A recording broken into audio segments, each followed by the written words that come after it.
So, again, any questions from the group that we need to go over before we proceed further? I had an interesting question come on the internet, come along, and has to do with making a deal with the devil. Is there a case in the Bible of someone making a deal with the devil? We hear about it all the time, the Faustian deal. Okay, you know, hey devil, you give me X, Y, Z, all kinds of things. You get my soul at the end.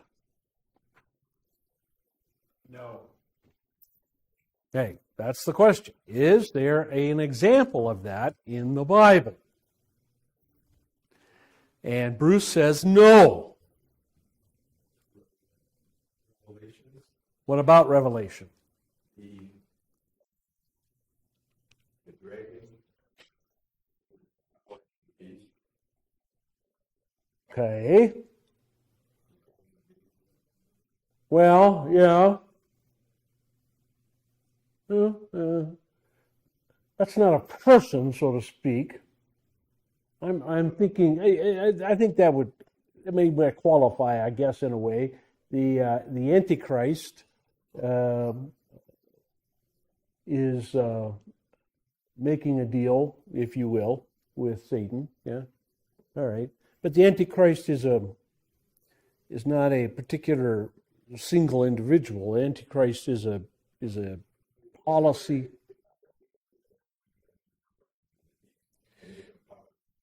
No, it's the other way around. It's the other way around. The devil gives the Antichrist a great deal of power so that the Antichrist can do miracles, wonders, signs, and so on and so forth. Now, is there an actual exchange there?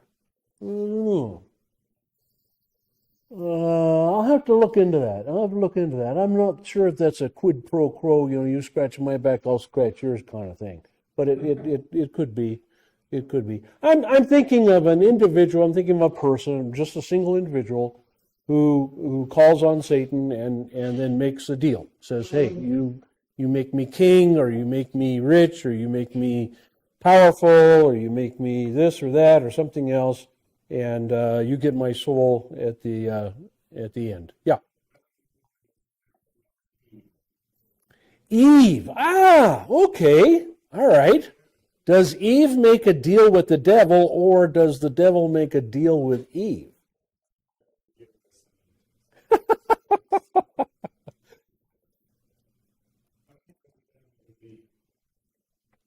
Yeah, the devil makes a deal with Eve. Says, if you eat this fruit, you'll be like God. And of course, that's the exact opposite happened.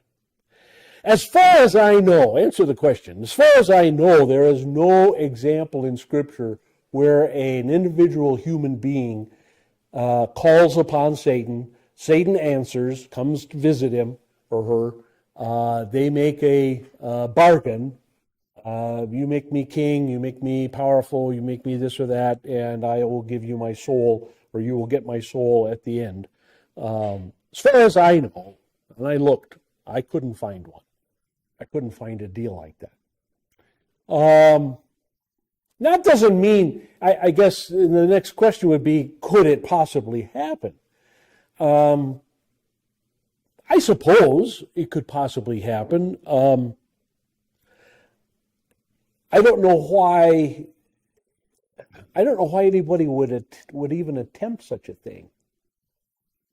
Why not? Why would it be a bad idea? Aside from the fact you go to hell forever. I mean, set that aside for a second. Why would you make a deal with? Why would it be a bad idea? Aside from the whole hell thing. Aside from that, why would it be a bad idea?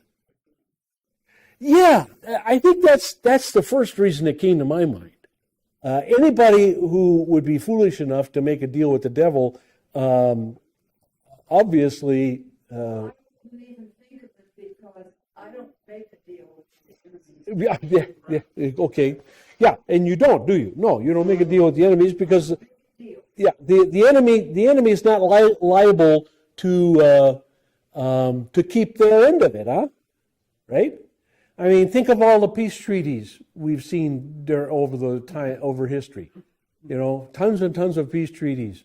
You know, Hitler and Stalin signed a peace treaty. Hey, you know, we're going to divide up Poland. We'll be friends forever. What does Hitler do? Turns around and invades Russia.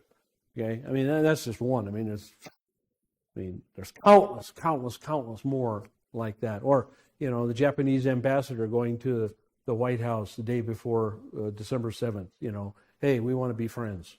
You know, we want to be. Oh no, he knew. Oh yeah, oh yeah, he absolutely knew.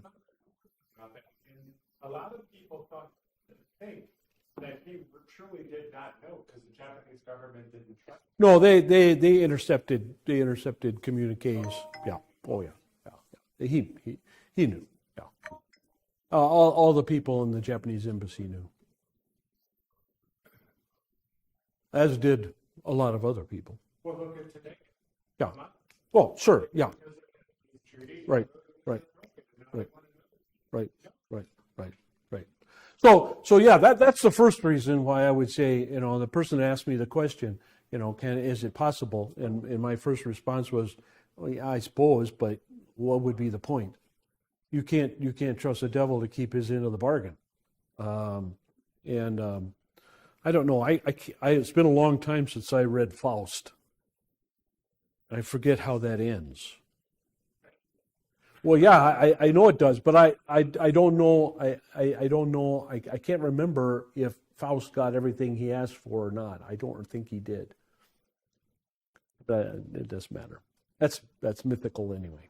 So anyway, that's the answer to the question. No, there is an example in Bible, as far as I know of, as far as an individual making a deal with Satan.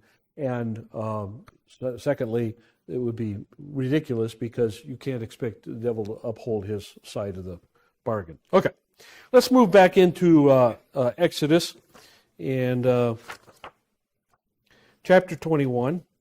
We were talking about that the whole long section there, verses 1 to 11, which talks about dealing with slavery.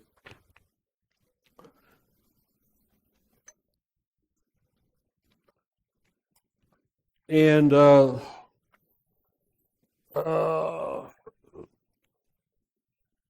we were down to letter K on page 137.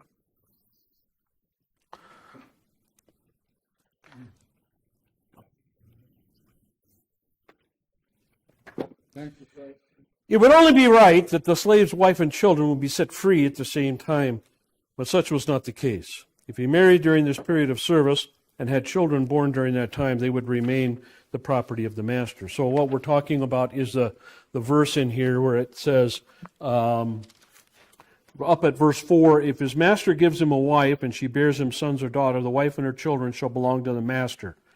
And he, if he goes out, if he leaves, is able to leave, he goes out alone.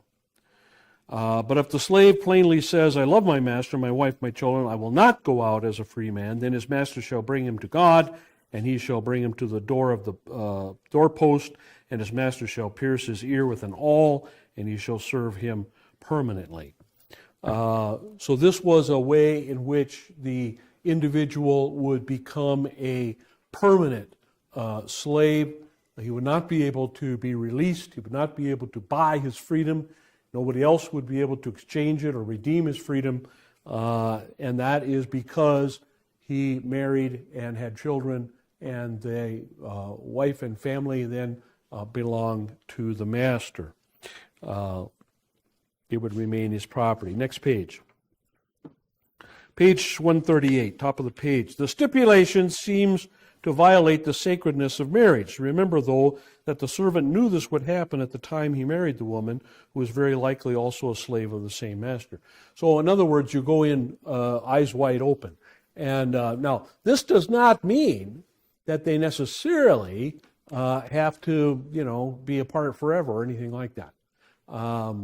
It could be that the woman gains her freedom in some way. It could also be that the master grants her freedom, says, yeah, that's okay, you can go. He doesn't have to keep her. He can let her go and let the children go. The freed slave, perhaps, can earn her freedom. This happened numerous times in the past. So this is also possible. So it's not quite as dire as we might think at the beginning. Letter M. Interestingly, in the parallel passage in Deuteronomy, the master was under no obligation not only to restore freedom to his slave, but he also had to give him presents. That's kind of interesting, huh? Yeah.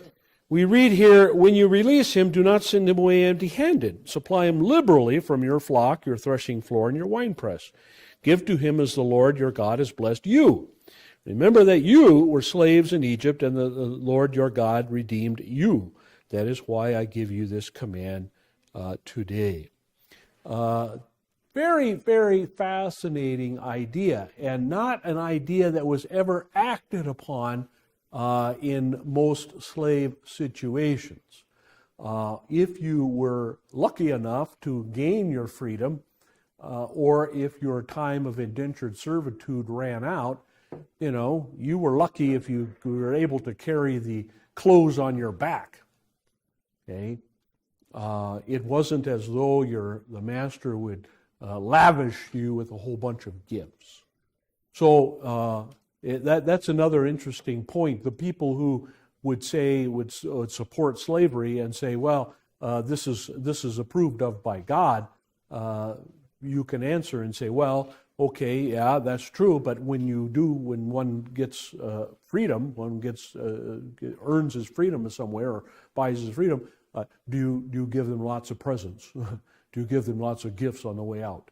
And the answer, of course, would be no. Well, you can't have it both ways. You can't say, well, God approves of this, but then when God directs you to do that, oh no, I don't want to do that. That's unfortunate. Unfortunately, very common. The point under that, if we see slavery as a symbol of sin, the admonition in Deuteronomy, remember that you were slaves in Egypt and the Lord your God redeemed you, contains a beautiful lesson. As people who have been redeemed from sin, we should relate to others not only as saints, but as redeemed sinners. Jesus makes this clear in the parable of the slave who had been pardoned, but refused to pardon his fellow man. So this is a continuation, you might say, of the teaching that Jesus is doing in our study on the Sermon on the Mount, for example. Later on in chapters 5 and 6, we get to the point where Jesus says, you need to forgive others as God has forgiven you. This is a very, very important principle throughout the Gospels and throughout the writings of the apostles, that we treat fellow believers the way God has treated us, and even unbelievers too, for that matter, in many, many cases. So this is a good illustration here in the laws given to Moses of what God is meaning by this. Letter N, there is a clear connection between the time period the slave had to serve and his subsequent freedom in the Sabbath law. As there are 6 days of labor in a week and 1 day of rest, so in this arrangement there would be 6 years of labor and then a Sabbath of freedom. This theme of 6 plus 1 runs through the whole of the Mosaic law. The 7th year is a year of rest for the farmer. The 50th year, that is the year after 7 times 7th year, is to be a year of general freedom of any kind of debt, a year of restoration. That is why the Sabbath is connected both to the 7th day of creation as well as to the liberation of the people from slavery in Egypt, as we have already seen in a comparison between Exodus and Deuteronomy. All this is a picture of the consummation of salvation, as is indicated in the Epistle to the Hebrews, where we read, "Now we who have believed enter that rest, just as God has said, so I declare an oath on my anger, they shall never enter my rest. And yet this work has been finished since the creation of the world. For somewhere he has spoken about the 7th day in these words, and on the 7th day God rested from all of his work. And again in the passage above he says, they shall never enter my rest. It still remains that some will enter that rest. And those who formerly had the gospel preached to them did not go in because of their disobedience. Therefore, God again set a certain day, calling it today, when a long time later he spoke to David, as was said before, today if you hear your voice, do not harden your hearts. For if Joshua had given them rest, God would not have spoken later about another day. There remains then a Sabbath rest for the people of God. For anyone who enters God's rest also rests from his own work, just as God did from his. Let us therefore make every effort to enter that rest so that no one will fall by following their example of disobedience. So what he's talking about here, what's happening is that the writer to the Hebrews, we think is Paul, but might not be. We don't know for sure. But in any case, the writer to the Hebrews is very familiar with the Exodus story, very familiar with Moses, very familiar with the first 5 books of the Bible. And he's making a reference to the fact that there was a few people who entered into the Holy Land as opposed to the entire mass of people who left the Exodus. Okay, we know that there were 600,000 men of fighting age. So between the years 20 and let's say 40, maybe 45. Okay, 600,000 of those. Now you add younger kids 6, 7, 8 years old, 10, 12, teenagers. You add older people. You add wives, of course, for these men. And you get up to, as I say, anywhere from 3 to 5 million. Now, we know that all those adults, except for 2, died in the wilderness. So of those 600,000, and their wives too, so let's say 1.5 million, 1.25 million people died in the wilderness. The Bible says their bodies were scattered across the desert. But the ones younger, who were not included in that 600,000, the ones older probably died too, but there were younger ones. Okay? How many of them actually got to go into Palestine, with Joshua? We don't know. We know that by the time they got there, the 600,000 had been replaced by a new 600,000, so that the army that Joshua led was about the same size as the number of men who came out from the Exodus in Egypt. God's point here is that the disobedience of those people said, we want to go back to Egypt. We don't want to follow you anymore. We don't want to eat this manna stuff. We're sick and tired of quail, etc., and so on and so forth. And God said, fine. And they were rebelling. They rebelled against Moses. They rebelled against God. And God opened the earth, and a bunch of them died that way. A lot of them were killed in the aftermath of the worship of the golden calf. And so the ones who were left, they died in the wilderness.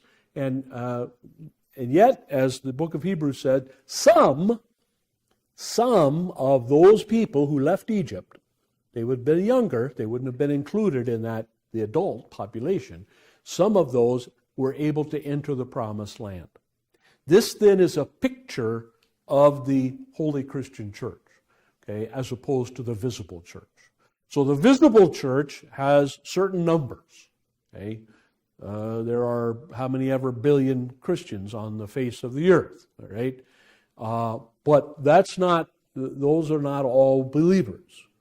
Okay? We know that there are among them, we don't know who, of course, but we know that there are hypocrites. There are those who do not believe, right? Not everybody whose name is on a list is a believer. So this is what God and Moses here is talking about. And so it's the same thing. The slavery issue is the same thing. Okay? Some get freedom, some don't. But the point is, some inherit eternal life. Okay? And those are, of course, the believers. All right, moving on. This explanation in the inspired book of Hebrews makes it abundantly clear that for the believer, again, we're talking about believers here, In the New Testament era, the Sabbath is not a particular day, but rather a condition. This is really important because a lot of Christians get hung up on this whole idea of the Sabbath day. And they try to move the Hebrew Sabbath from Saturday to the New Testament Sabbath of Sunday. And they try to apply the exact same rules from the Old Testament on Sunday as the Jews did on Saturday. Of course, then we also have people like the Seventh-day Adventists who still worship on Saturday. But it is not a particular day. The whole idea of Sabbath is rest. The condition of eternal salvation by grace through faith in Christ. Those who insist that the seventh day must still be kept as the Sabbath are completely missing the whole point of the true meaning of the Sabbath for the child of God. So if you get legalistic about it, if you get insistent about it, that you cannot take so many steps on the Sabbath, or you cannot do anything that would be considered work on the Sabbath, something along, then you're completely obviating the whole idea of the gospel. Because the whole idea of the gospel is salvation without works, without the deeds of the law. Okay? This is the big issue with people like the Seventh-day Adventists, people like the Armstrongites, and other sectarian groups consider themselves Christians, but they're legalists. And they would tell you, well, if you worship on Sunday, you can't go to heaven. That's nonsense. That's crazy. We could worship on Tuesdays if we wanted to, and it wouldn't make any difference to our faith. The day you worship is not what's important. That's not the issue. It's not a particular day. It's the fact that you're able to worship as a believer. You're able to worship. You're able to come before God in righteousness, and God accepts you and your worship by faith. That's the point. Okay? Which is why these sectarian groups don't lead to salvation, because they are work righteous. And if you're trusting in your works to get you to heaven, then you can't very well be trusting in Jesus. You can't do both, one or the other. Next point. There is yet more spiritual truth in these verses. The Israelite begins to serve his master because the master has paid his debt for him. That is understood, but he ends up serving the master because he loves him. We see in this a finger pointing from a situation on earth in which man has a debt he cannot pay to man's spiritual condition. God has paid our debt for us. From this, we draw the logical conclusion that we owe him our life. God has not paid our debt to make us slaves, but to set us free. It is from this freedom that we choose now to love him and serve him, not to pay him back for his payment, but for his love. Okay? Because we can't match the payment. The payment was, of course, his son, and we can't match that. We cannot match the perfect life and sacrificial death, the passion and death of Jesus Christ. There's no way we can do that. And so we can't, do our good works in order to somehow pay that back. That can't be the reason. That's crazy. Okay, that's not possible. We do it out of gratitude and out of love, not payback. Okay, that's the point. We should also pay attention to the sequence of the declaration of the servant. We read in verse 5, "But if the servant declares, 'I love my master and my wife and children, do not want to go free,' the love for his family is preceded by his love for the master." This may sound strange to us here in America, but it underlines a significant truth.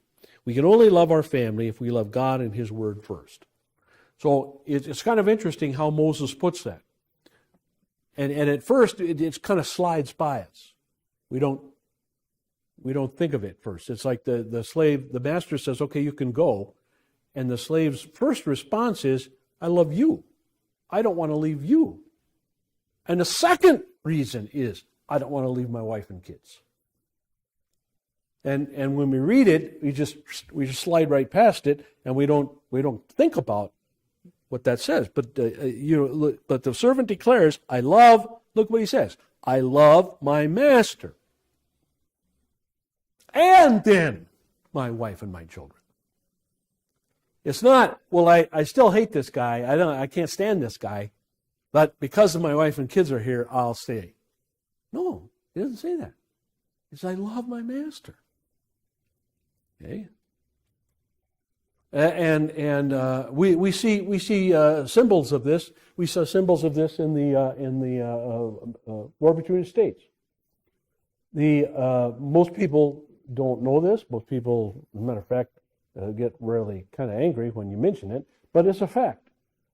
The fact is there were hundreds, at least 100,000, maybe more, African Americans who actually signed up to fight for the Confederacy. That is a historical fact. And there were veterans of the Confederacy, black veterans of the Confederacy, that remain and continue to get veterans benefits way into the 20th century. So it's a historical fact. And many of these guys went in to serve in the Confederate Army in following their masters. Their master, the way that the Confederate Army worked, it was not like the Union Army. The way the Confederate Army worked was kind of interesting. If you had the money, you could equip let's say a company, or even a bigger unit maybe, if you had the money.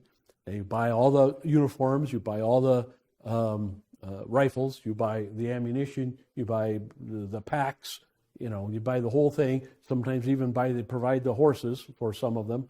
Okay, buy the cannons, or even have them made. All right, and then you get to be the colonel.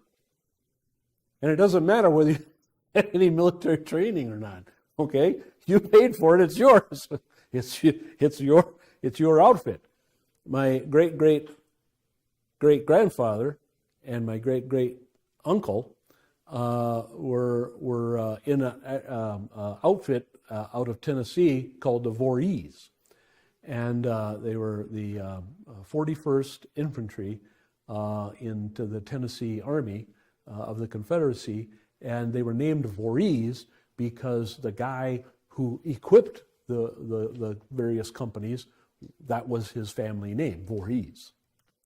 And he had no experience. He didn't go to a military academy.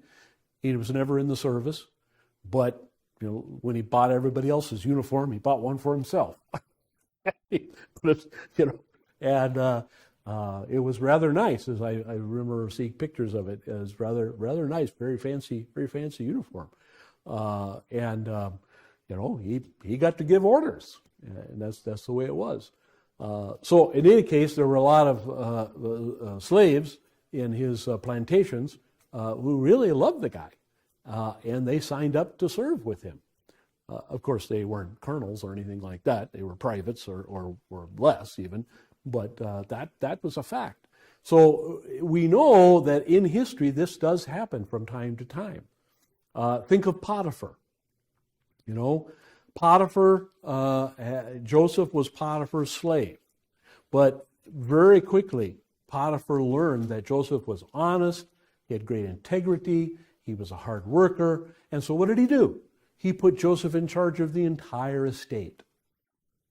Right? And Joseph, on the other hand, and he said, when Potiphar's wife made advances to Joseph, Joseph said, "Hey, I love my master.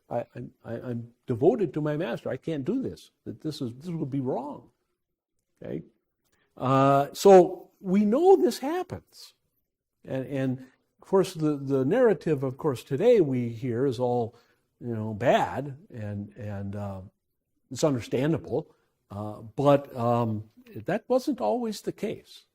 There were lots of examples down through history of slaves who became devoted, very devoted to their masters, and that's what we're talking about here. So we can only love our family if we love God and His Word first. No lasting love can exist outside the love of God. If we respond to His love by loving Him, He becomes for us the source of love. We may not give the love we owe to God to anyone else. If the servant expresses clearly to his master that he does not want to go free, he has to repeat his statement in front of witnesses or judges. The Hebrew word used here means to the judgment of God.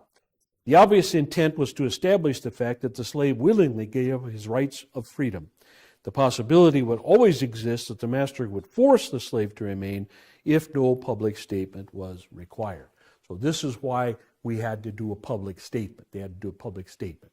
They did a public statement. Everybody understood this is the situation. So neither one could go back on their word. Okay.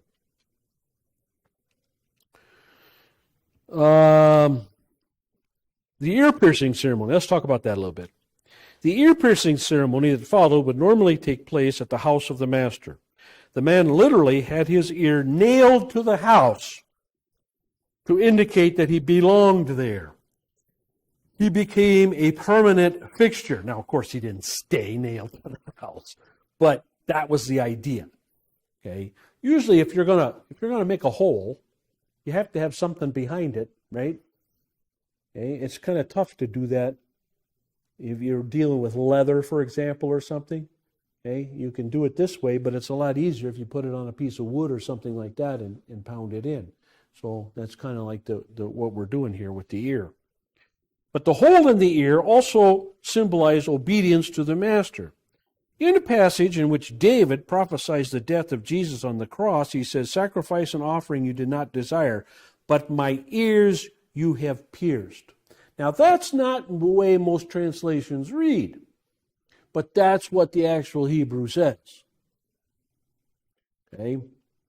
And the reason it says that is because it's referring back to this very section here in Exodus chapter 21. Okay? The writer to the Hebrews quotes Psalm 40, but with a remarkable and profound difference. He says, "Therefore, when Christ came into the world, he said, 'Sacrifice and offering you did not desire, but a body you prepared for me. I have come to do your will, O God.'" The difference between "my ears you have pierced" in the Psalms and "a body you have prepared for me" is derived from the fact that the author to the Hebrew epistle quotes the Greek text from the Septuagint. This subtle difference in meaning suggests that the piercing of the ear is a picture of the sacrifice of Christ. We understand, therefore, that the ear in this piercing ceremony stands for the whole body. Do you get the picture? So God established this. Notice, God's the one who's making this rule. So God establishes this for a reason. This is yet another prophecy of the time of Christ, which is 1,500 years in the future. Okay? Yeah. Pretty amazing. Pretty amazing. Very astounding here. Is this relating to the piercing of Christ on the cross? Yes, exactly. And the idea was the Hebrew slave was pierced here in the ear, all right? But this was to stand in for the entire body. Just as the ear was nailed to the house, so the slave is attached to the master. That's the idea. And so Jesus, his whole body, is then given to God as payment for the sins of the world. That's the idea. And so when Jesus' hands and feet were pierced, when his side was pierced, all of that is indicative or is a fulfillment of this very idea here. Okay? In pledging total and lasting obedience, the slave surrendered his whole body to his master. It is Christ's obedience to the will of the Father that brought him to the cross. The Apostle Paul says the same. He humbled himself and became obedient to death, even death on the cross. If we do not see the spiritual significance of these passages, we would wonder why God called Moses up the mountain for an audience with him to talk about laws that seem to have only peripheral meaning. It is true that neither Moses nor any of the Israelites of that time were in a position to understand the importance of what God was saying here. But God knew what he was talking about. The Father always speaks about his Son in the Old Testament. So when the Father talks about these things, when he gives Moses or Elijah or Isaiah or Jeremiah or anybody these revelations and these information, he's talking about the Messiah. He's talking about his Son. He's talking about Jesus Christ. Finally, all slaves who surrendered themselves out of love for the masters were marked for life in a way that was obvious to everyone who saw them. The hole in the ear gave them away. Our surrender to the master, although not marked by outward signs, must not be any less visible. And that's one of the reasons why it's too bad that these kinds of, this section like this is not studied and not kind of ingested by Christians. Because it deals with slavery, people, I don't want to read about that, I don't want to deal with that. This makes us Christians look bad. It looks like we're in favor of slavery. That's not the point. That's not the point. The point was, it was a fact of life in Moses' day, fact of life in Jesus' day too, for that matter, fact of life in most parts of the world still.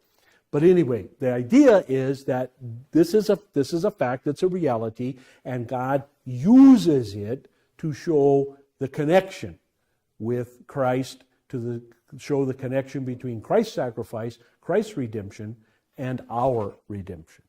So when you see the hole in the ear, okay, when you saw a person like that in the marketplace, or you saw a person like that in the field, or you saw a person like that on the road, you knew that person belongs to a master somewhere, right? And there were probably other identifying signs so you could figure out which master, okay? And therefore, when the slave, in the way the slave acted, the way the slave behaved, reflected then upon the master. And so I'm sure if the slave, a guy with a hole in his ear is out doing bad things, or stealing, or pushing people around, or being a bully, or whatever, the word will get back to the master. And that would not be good. So in that same way, we as Christians, we are marked, okay? We are marked by our faith in Christ, our faith in God, all right, marks us in the world. And people should be able to recognize that we are not like anybody else. We are not like just every Tom, Dick, and Harry out there. Okay? That we have a higher plane of ethics, let's say, that we are truthful and so on, and honest, and etc., and all these things. Unfortunately, that hasn't been taught very much. And so those things have been kind of lost. That idea has been lost. Next section, from 7 to 11, pertains to the sale of a daughter by her father. Let's look at that section. So, verse 7 to 11. If a man sells his daughter as a female slave, she is not to go free as the male slaves do, or in the same way that the male slaves do. If she is displeasing in the eyes of her master, who designated her for himself, then he shall let her be redeemed. Okay? So, a master had the right, almost like a marriage, the master had the right to designate a female slave to be a concubine for himself, to add to his retinue of women that he would have relations with. That was allowed. Okay, again, sounds crazy to us in our day today, but that was allowed. It was considered to be legitimate. It was considered to be legal, right? And but if she was displeasing to him, he could allow her to be paid back, paid off, redeemed. Okay, he does not have authority to sell her to a foreign people because of his unfairness to her. Now, this tells us two things. This tells us that perhaps his displeasure with her is unfair. In other words, he's being overly harsh. He's being overly expectant. He's being overly judgmental in some way. And so that's unfairness. And he cannot take a Jewish woman who has become a slave for whatever reasons, debt or whatever, okay? She has become a slave, she's become his slave. He designates her as part of his harem, okay? But then she doesn't make him happy, right? Maybe again he's too picky or whatever. He can't then just sell her to the Egyptians or something, or Syrians or whomever. He can't do that. She has to be redeemed by another Jew. Okay. If he designates her for his son, okay, so this is another thing that happens. Sometimes father would give a slave woman, a female slave, to his son as a gift. Sometimes as a wife, but not usually. That would be pretty rare. But just as here, you can start your own, harem or whatever now. He shall deal with her according to the custom of daughters. If he takes to himself another woman, he may not reduce her food, her clothing, or her conjugal rights. Again, very important point here. You see that God is not a respecter of persons. The slave woman has the same rights as anybody else in the family, in the group. All right? And just because he reduces her time with him, let's say, for whatever reason, that does not mean that he can reduce her clothing allowance, her food allowance, or her ability to have the relations for herself. Okay? If he will not do these three things for her, then she shall go out for nothing without payment of money. So if she can prove that, hey, he has cut back my clothing, he's cut back my food, and he won't have sex with me anymore, she can be let go for nothing. He doesn't even get he doesn't even get his money back. Okay? That's pretty amazing. Now you don't find that in a lot of the other slave regulations of the countries around Israel in that time. You don't find that at all. You don't find that anywhere. Okay? Well, that's something completely different. This shows that people make a lot of comments about how terrible Old Testament Christianity is, or Old Testament is about people, and how it's unfair and everything like that. This is actually the exact opposite of that.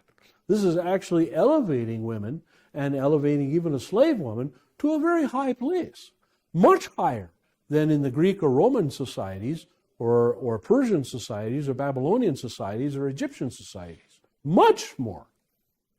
So this actually shows that God is very progressive, and God is actually very kindly disposed towards people in weakened positions.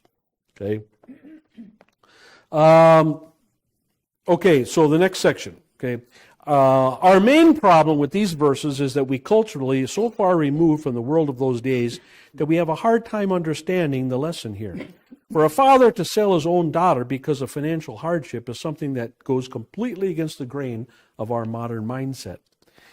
If such a thing would happen in our day, we would condemn it in the strongest terms. But if we carry this condemnation back to the times of Moses, we have lost sight of the spiritual perspective. The idea here is that of marriage, and not necessarily a monogamous one. There is nothing to indicate that the man who buys the girl was not already married, although this is not mentioned specifically.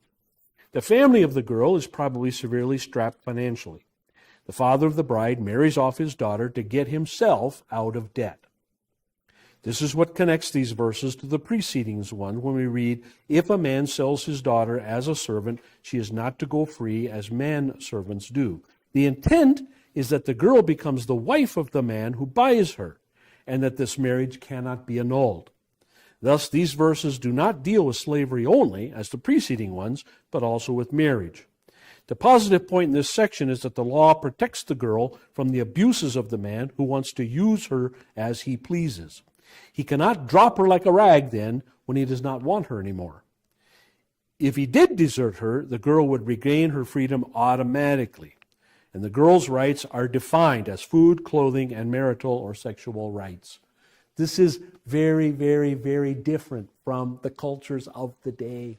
Huge, gigantic Okay? I mentioned before that there are parts of Moses' law, we'll see them later on, that deal with polygamy. God is very cognizant of the fact that polygamy will be a fact of life in Israel. And it was a big fact of life in Israel. Nowhere in the Bible does God say anywhere that he hates polygamy.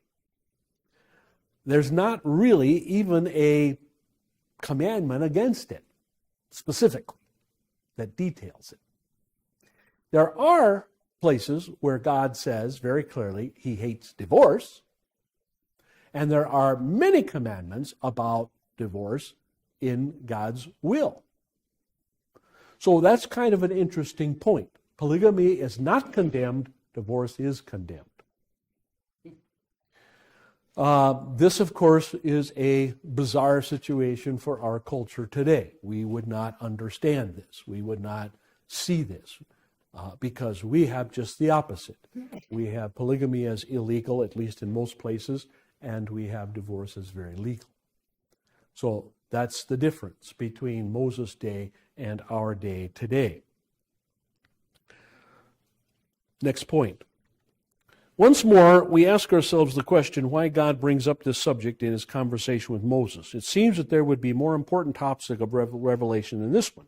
But here again, in this section too, God speaks about his son. In the preceding verses, the love of the slave portrayed the love and obedience of Christ. In these verses, we read about the bride of Christ, for whom he paid the price and for whom he pledges allegiance. We will not break faith with her, as the man could do in verse 8. The girl came from a poor home. She grew up in misery and poverty and was sold to help pay the family debt. This symbol of human misery becomes one of the most glorious beings in the universe. The Apostle John describes in Revelation how the bride, the wife of the Lamb, shone with the glory of God.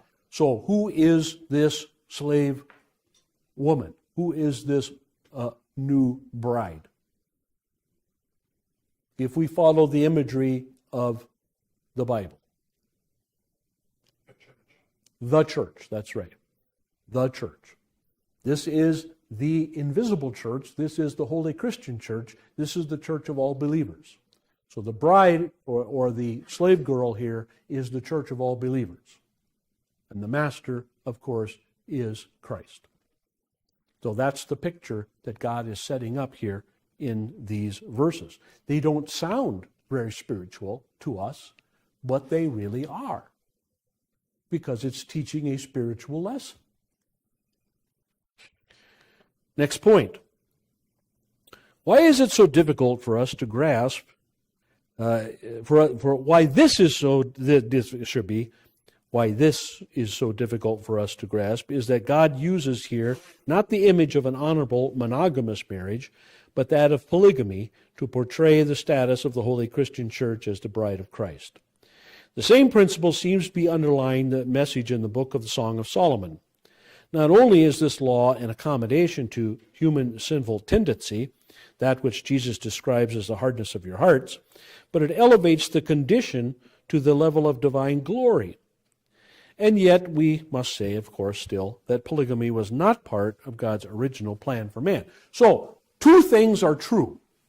On the one hand, we have to say that polygamy was not part of God's original plan.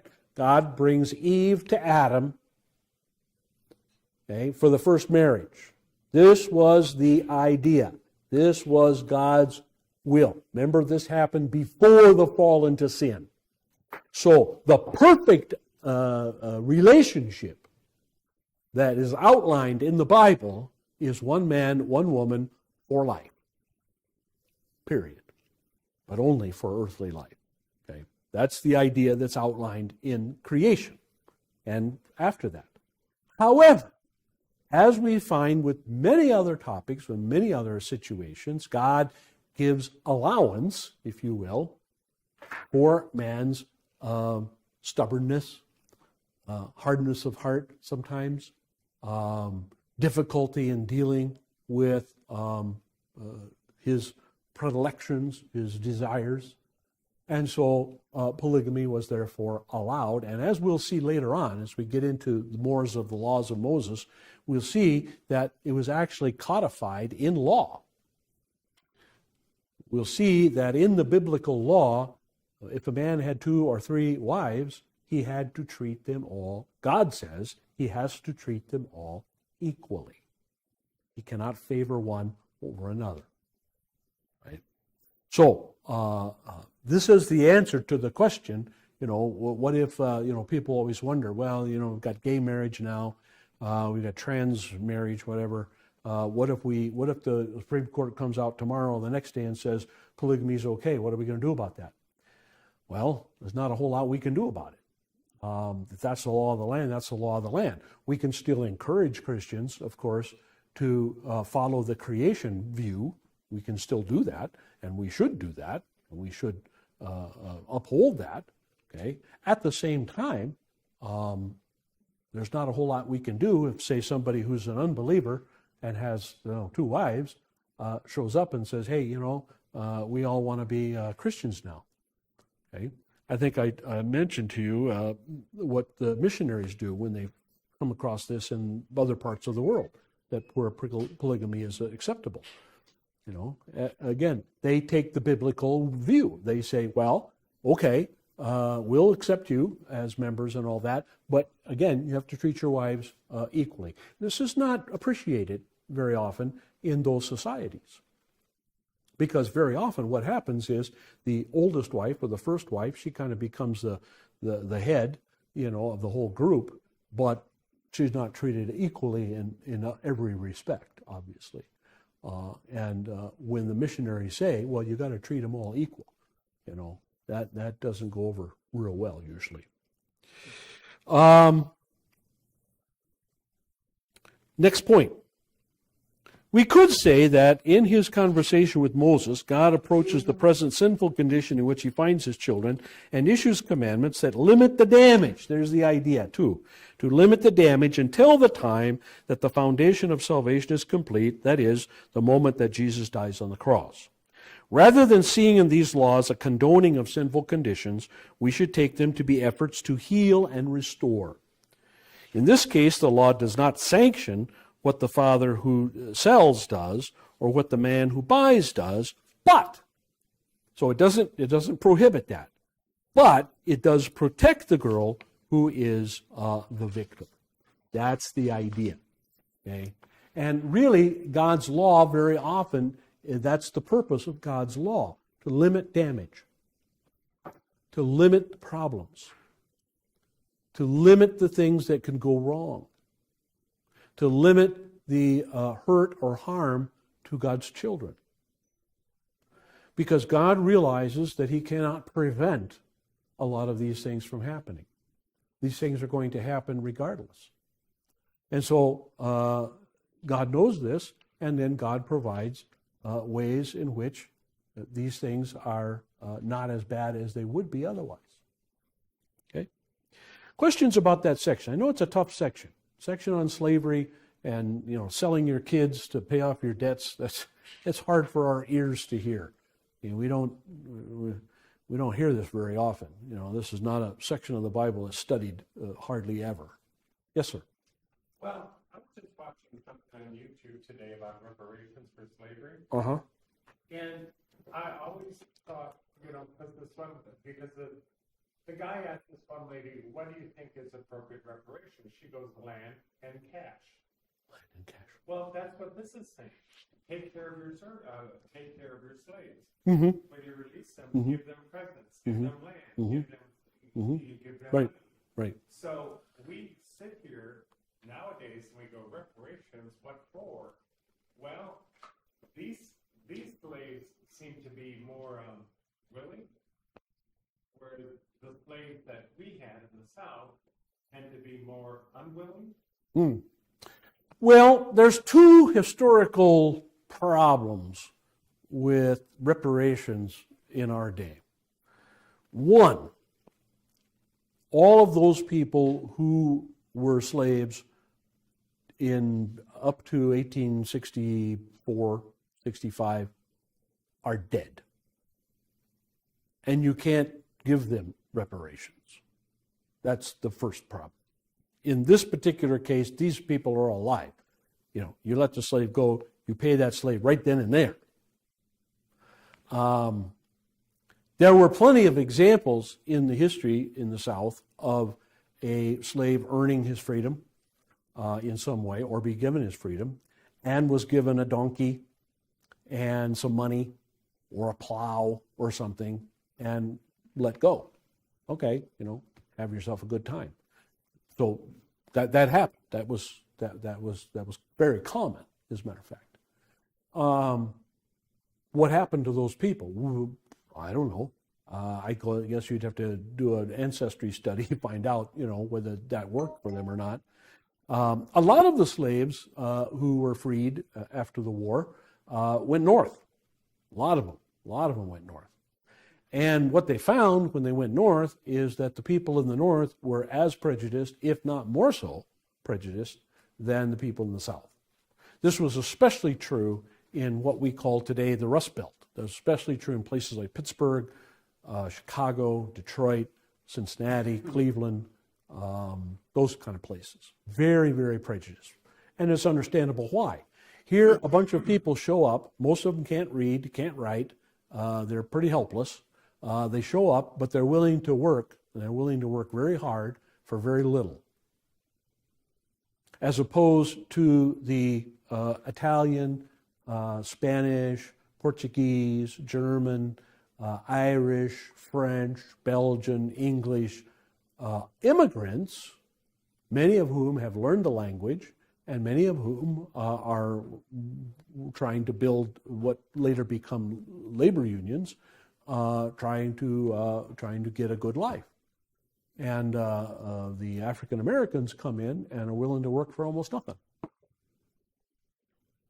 And so if you want to know why the riots that happened in the 60s, for example, 50s and 60s, think about where they took place.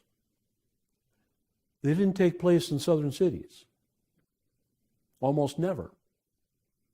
With very few exceptions. They took place where? Chicago, Detroit, Milwaukee, Pittsburgh, Baltimore, New York, those places, Boston. Matter of fact, Boston was the last place in the whole country that was finally desegregated. And you wonder, well, why was that? Because the southern slaves went north and took jobs away from the immigrants. And the immigrants were not happy about it. They were very unhappy about it. And so they expressed their displeasure in bigotry and prejudice. That's not that hard to figure out. So today, when we talk about reparations, who's going to get the reparations? Which families? You would have to prove, and in many cases it would be impossible to prove, you'd have to prove that your ancestor was actually a slave. And since they didn't read and write, and since they weren't counted in census very often, that would be almost impossible. So who are you going to give these reparations to? Like in California, they're going to have half a $500,000, $500,000 to every descendant of a slave. How are you going to prove that? Good luck. You're not going to be able to prove that. A few cases, I'm sure, but most cases, no, you're not going to be able to prove that. The third problem is that slaves were of various kinds. Some were indentured servants, were not slaves. A lot of them were Irish. A lot of them were English. A lot of them were Welsh and Scottish. Some were, as I mentioned, Portuguese, Spanish, Italian, and so on and so forth. And the fourth problem is that there were as many, if not more, slaves in the border states and in the some northern states like Indiana and Illinois as there were in the South. So, are you going to give the same reparation to a slave who was at a plantation in southern Indiana or in Kentucky, who was not part of the Confederacy, as you're going to give to a slave whose family was in Georgia Or if not, why not? How do you defend that? So the problem with reparations is that right now it's when it's talked about as slaves who are being held as slaves in the Old South, the original states of the Confederacy, and that doesn't cover everybody. There were tons and tons of slaves in northern states, tons of them, especially in Maryland, West Virginia, Pennsylvania. There were, like I say, Indiana, Ohio, Kentucky, Illinois. So reparations today simply would not work for those 4 reasons. And they keep talking about it, but I can't imagine those things being solved. I really can't. Let's at least read a couple of verses into the next section, because it's kind of a fascinating section.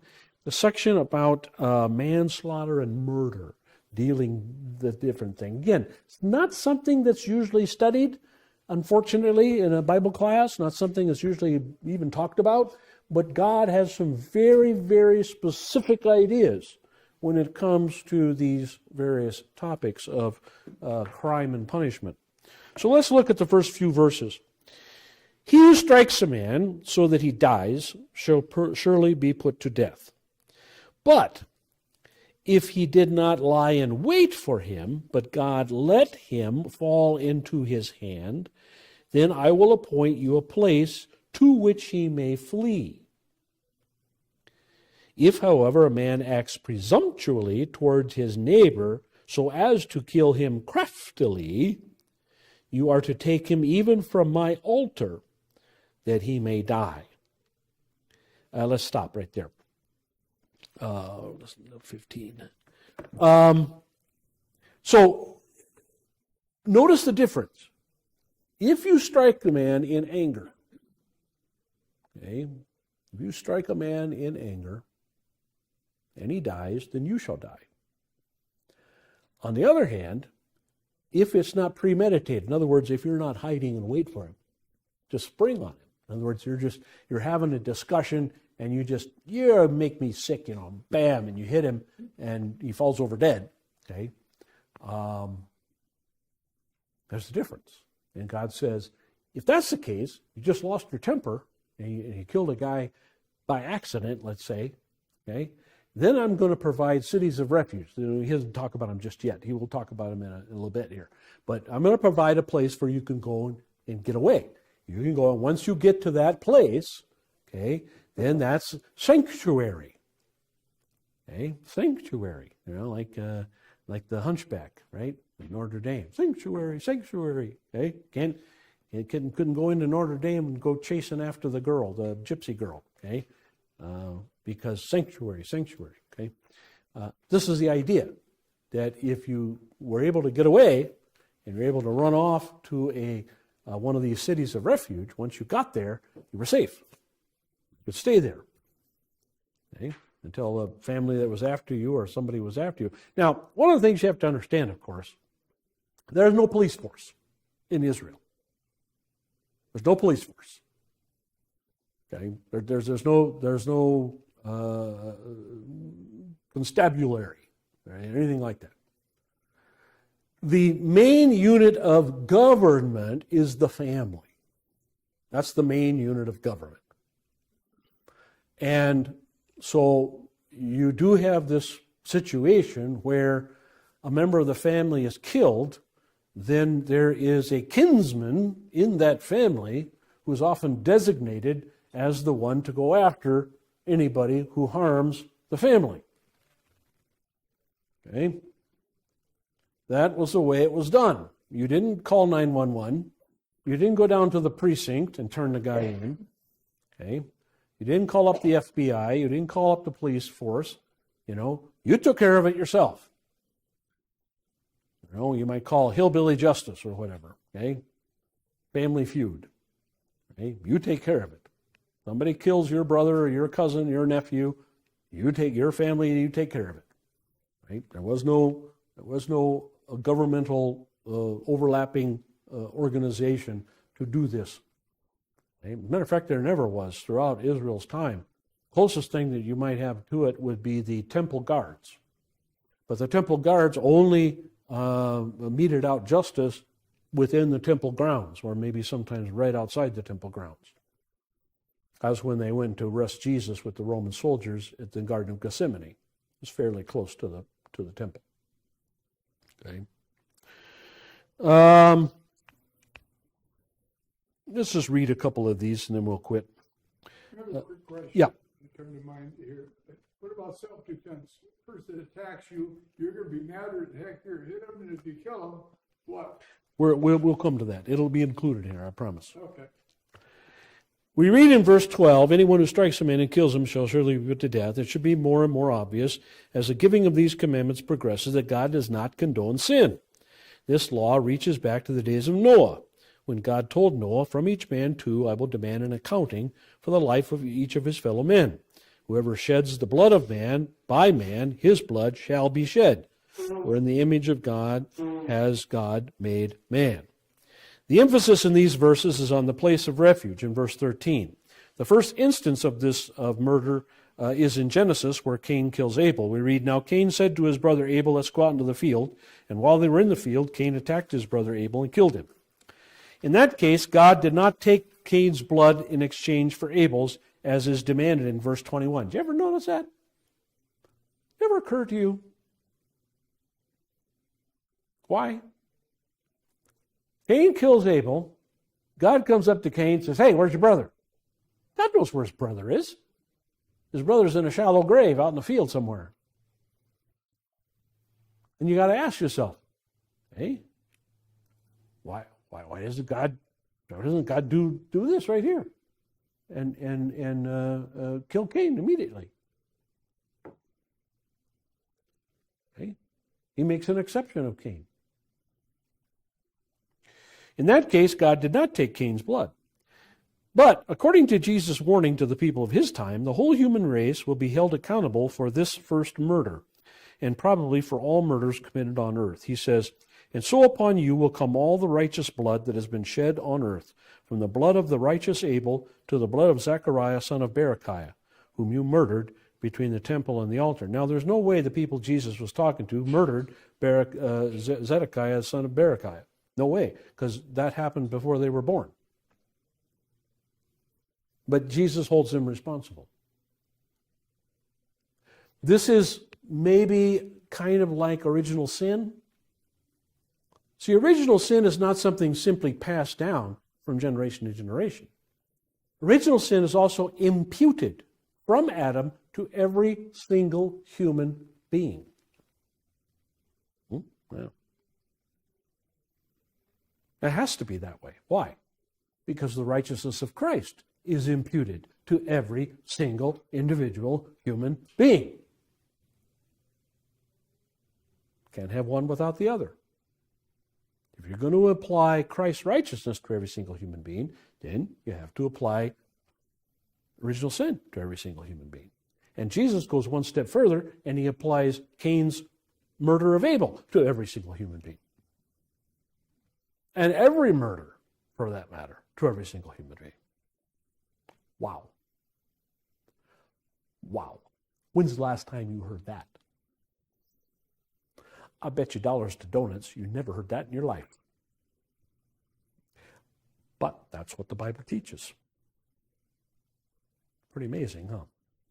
We'll stop there.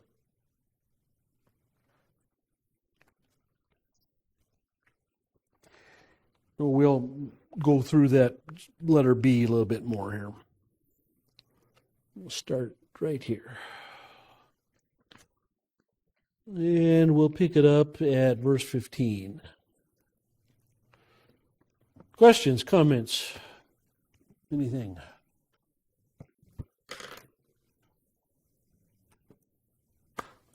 Well, it makes sense what you just said. I mean, it just, I should have noted that we said it, but when you say it, it just, we should have all known that. Well, You can't have one without the other. right. And I think this is the point. You know, again, Christ's righteousness is applied to everyone. That's how he's the Lamb that takes away the sin of the world, not just the sin of certain people. And not just here and now. Right, exactly, but for all time. All right, let's close.